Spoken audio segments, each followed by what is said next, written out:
One of the most crucial questions that a theology answers is this: how do we know what is true?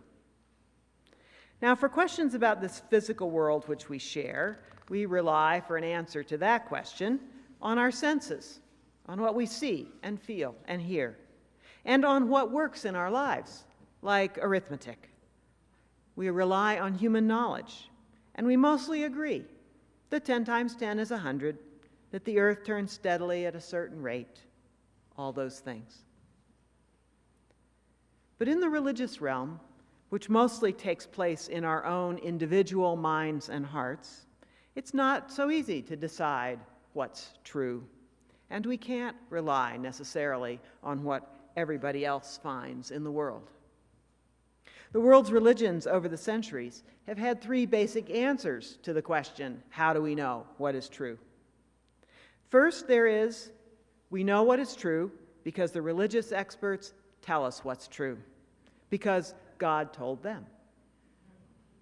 We might call this the Catholic answer. It's a little bit simplistic, but Catholics are expected to believe what the tradition and the priestly teachers of the church say is true.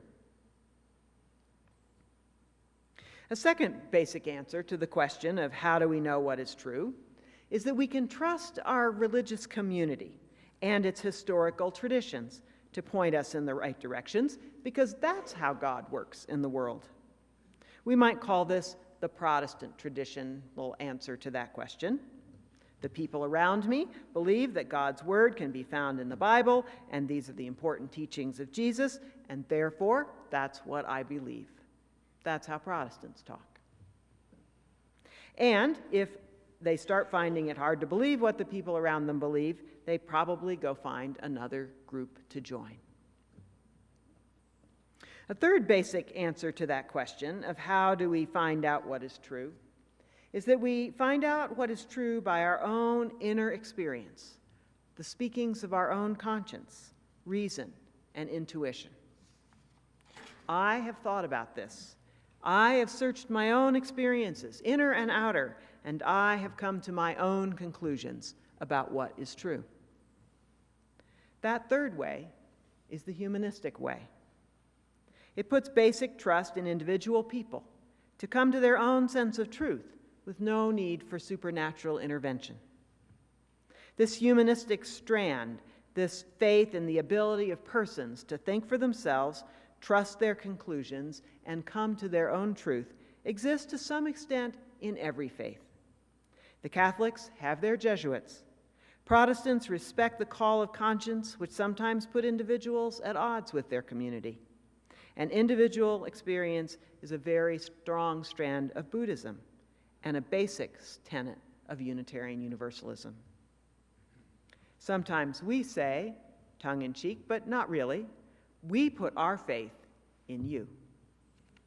Sometimes we say, you have to think for yourself. And sometimes we say with Ralph Waldo Emerson, nothing is at last sacred but the integrity of your own mind and heart. Some people search their hearts, their experience, their minds. They conclude that there is a goddess or a god or a higher power, spiritual realm of some kind. Some conclude that there is not. Some conclude that human beings are the highest manifestation of complexity and beauty in our universe. Unitarian Universalists honor all these manifestations of human beings thinking for themselves. Some UUs come to a humanist theology, and they decide to live their lives in a human-focused rather than a God-focused way. Others believe in various spiritual realities that we call by many names. Those decisions and beliefs have different content, and that's okay with us. But they are all kind of humanistic in process. They are the result of humans puzzling out for themselves what they believe, what they think is important, what gives meaning to their lives, and what spiritual practices sustain them. Our mural is profoundly humanistic as an artistic statement, even though it was created by a deeply Catholic artist.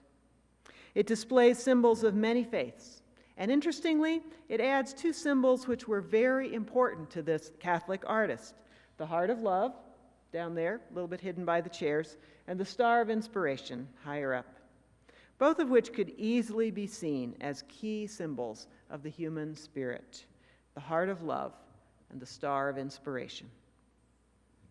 All of the symbols are displayed in a way which makes them bigger and more meaningful together than any one would be alone. Most worship spaces contain only the symbols of one truth, but not this one. We contemplate them all because whatever we believe about gods and goddesses and spiritual realities, we're all humanists in process. We all believe that human beings can be trusted to find the truth, to learn from others, to come to their own conclusions about the meaning of their own experiences in this beautiful world. Every set of beliefs has implications for how to live a good life. If you believe that only you can find the truth, the implication is that you ought to be doing that it matters what we believe, and that we should continue to hone our beliefs through our lives. And that's the major thing we offer here in this church. And one of the people who's taken great advantage of that, as well as offered that opportunity to others, is Roy Moody, who will speak after the reading.